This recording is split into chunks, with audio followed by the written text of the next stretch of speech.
Fun loving and I think next schedule కోసం నేను ఈగర్గా wait చేస్తున్నాను. ఆది గారు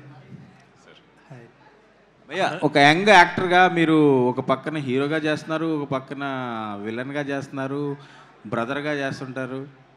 ఆ ట్రాన్స్ఫర్మేషను టఫ్ అనిపించట్లేదా? ప్లస్ ఆడియన్స్కి ఎలాంటి ఎక్స్పీరియన్స్ అవుతుంది అది? మీకు హీరోగా మీ రేంజ్ పెంచుకోవడానికి ఇబ్బంది అవ్వట్లేదా? అంటే మనందరికీ వీల్ హ్యావ్ అ పర్స్పెక్టివ్ అండి, మనం మనల్ని ఎలా చూసుకుంటున్నాం అని చెప్పి. నేను ఫస్ట్ నుంచి మృగం కావచ్చు, ఒక విచిత్రం కావచ్చు, ఒకవేళ నేను ఒక హీరోలాగా ప్రొజెక్ట్ చేసుకొని అవే చేయాలి అనుకుంటే నేను ప్రాబబ్లీ అలాంటి సినిమాలు చేసి ఉండేవాడిని కాదు. ఒక యాక్టర్గా డిఫరెంట్ షేడ్స్, డిఫరెంట్ రోల్స్ చేస్తే ఎవ్రీ డే షూటింగ్కి వెళ్ళేప్పుడు ఎగ్జైట్మెంట్ ఉంటుంది and I'm really enjoying that process. I don't know, ఇప్పుడు ప్రస్తుతం నాకు ఏమనిపిస్తుందో అది చేసేస్తున్నానండి. I think if you're liking it, I'm really happy about it. Adi garu sir ఇది వరకు వైశాలి చేశారు, మధ్యలో యూటర్న్లో కొంచెం సూపర్ న్యాచురల్ ఎలిమెంట్స్ ఉంటాయి, అండ్ ఇప్పుడు ఈ సినిమా వచ్చి యాక్చువల్లీ చాలామంది ఈ జనరేషన్ హీరోస్ వాళ్ళని ఏమనుకుంటారంటే ఈ హర్రర్ సినిమాస్ వీటికి చాలా లిమిటెడ్ ఆడియన్స్ ఉంటారు, పెద్దగా ఫ్యామిలీ ఆడియన్స్ పెద్దగా రారు, పిల్లల్ని తీసుకురారు, సో చాలా లిమిటెడ్ ఆడియన్స్ ఉంటారు థియేటర్కి వచ్చేవాళ్ళు. ఎప్రిసియేషన్ వస్తుంది కానీ దానికి తగ్గ బాక్స్ ఆఫీస్ రిజల్ట్ రాదు అని ఒక ఒపీనియన్ ఉంటుంది వీటికి. ఇలాంటి సినిమాలు చేయడానికి మీకు మోటివేషన్ ఏంటి? రీసెంట్గా తమిళనాడులో ఒక సినిమా రిలీజ్ అయిందండి, డిమాంటీ కాలనీ అని చెప్పి. ఆల్మోస్ట్ 80-90 crores షేర్ చేసింది. ఇప్పుడున్న ఆడియన్స్ ఐ థింక్ కాంటెంట్ ఇంట్రెస్టింగ్గా, ఎంగేజింగ్గా వాళ్ళని కనుక ఎంటర్టైన్ చేసిందంటే they will take it where it has to reach అండి. It depends on the film. అలా అనుకుంటే Vaishali horror film, families enjoyed it. As long as human connection ఉంది అంటే దే విల్ 100% ఎంజాయ్ ఇట్ అండి.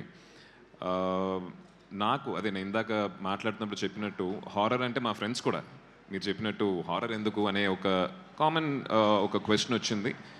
బట్ ఐ థింక్ సినిమా చూసిన తర్వాత మీకు అర్థం అవుద్ది ఎందుకు ఈ హారర్ అని చెప్పి.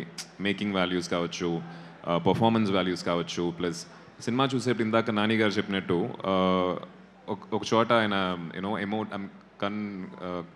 కంట్లో నీళ్ళు వచ్చినాయని చెప్పారు. సో ఒక హారర్ ఫిల్మ్ మనల్ని అంత కనెక్ట్ చేస్తుందంటే ఐ థింక్ ఇట్స్ మన జానర్ని మర్చిపోయి ఇట్స్ అ గుడ్ ఫిల్మ్ అని చెప్పి చూడటం మొదలెడతాం.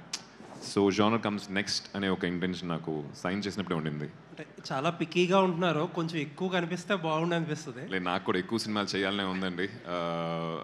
ఐ వాంట్ టు, అంటే అప్పుడప్పుడు మిమ్మల్ని వచ్చి కలవాలి, క్వశ్చన్స్ ఆన్సర్ చేయాలనేది నాకు చాలా చాలా ఆశగా ఉంది. But I think this year at least ఒక 4-5 ఫిల్మ్స్ రిలీజ్కి ఉన్నాయి. అస్తమానం చూస్తూ ఉంటారు నన్ను. అంటే అఖండ 2లో ఒక క్యారెక్టర్, ఇంపార్టెంట్ క్యారెక్టర్ చేస్తున్నారు మీరు. ఇప్పుడు లాస్ట్ మంత్ ఈ వీక్లో ఎర్లియర్ దిస్ వీక్ చావా అని ఒక సినిమా రిలీజ్ అయ్యి బాలీవుడ్లో మేజర్ పెద్ద హిట్ అయింది. అవునండి. హిందుత్వ మూడ్ అనేది ఒకటి ఉంది కంట్రీ మొత్తంలో. చాలా మంది ఒపీనియన్ ఏంటంటే అఖండ 2లో కూడా ఆబ్వియస్లీ ఆ ఎలిమెంట్స్ ఎక్కువ ఉంటాయి.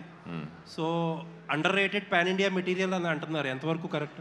Under rated pan India material, ఇప్పుడు అఖండ 2 అనేది under rated pan India material అంటున్నారు, మీ ఒపీనియన్ ఏంటి? ఐ థింక్ ఆడియన్స్ డిసైడ్ చేయాల్సిన విషయం అది that will be decided once the film releases అండి. అనేవాళ్ళు అనుకుంటారు సినిమా రిలీజ్ అయిన తర్వాత. మీకు కథ తెలుసు, మీరు క్యారెక్టర్ చేస్తున్నారు కాబట్టి మీకు గట్ ఫీలింగ్ ఉంటుంది. కిక్-యాస్ ఫిల్మ్ అండి ఇది. బాలయ్య గారికి అంటే అఖండ 1 ఎంత పెద్ద విజయం మన అందరికీ తెలుసు. అఖండ 1 టైంలో వచ్చేసి ఈ పాన్ ఇండియా ఇవన్నీ లేదు. So I think this Akhanda Tandavam వచ్చేసి చాలా పెద్ద సినిమా అవుద్దని చెప్పి మా నమ్మకం. Not because I'm acting in it or I'm part of it. The script has so much of weightage ఉంది. All the best. Thank you. Director